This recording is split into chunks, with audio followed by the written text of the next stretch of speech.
One simple idea, લાખોનું investment અને કરોડોનો profit. That's called startup. Exactly. હવે યુથ જોબ શોધવાના બદલે જોબ ક્રિએટ કરવામાં બિલીવ કરી રહ્યું છે. સો હવે ક્વેશ્ચન એ છે કે આવા સ્ટાર્ટઅપ્સને ઇન્વેસ્ટમેન્ટ કોણ આપે છે?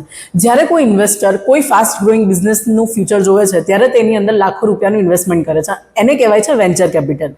ફ્લિપકાર્ટ, ઝોમેટો, ઓલા દરેકની શરૂઆત એઝ અ સ્ટાર્ટઅપ જ થઈ હતી અને આજે તમે એમનો પ્રોફિટ જોઈ શકો છો. સ્ટાર્ટઅપ માટે strong implementation, smart team, business planning and proper funding અને સૌથી વધારે ઇમ્પોર્ટન્ટ તો પેશન્સ જોઈએ છે.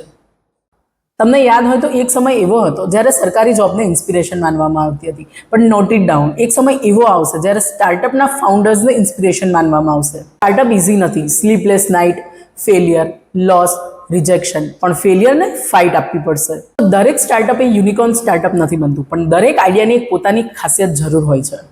સો સ્માર્ટ ઇન્વેસ્ટર હવે ફક્ત કંપનીનું પ્રોફિટ એન્ડ લોસ જોઈને ઇન્વેસ્ટમેન્ટ નથી કરતા, પરંતુ કંપનીના ફાઉન્ડરનું લોંગ ટાઈમ ફ્યુચર વિઝન જોઈને ઇન્વેસ્ટ કરે છે, કેમ કે હિસ્ટ્રી એ જ ક્રિએટ કરી શકે છે જે રિસ્ક લઈ શકે છે.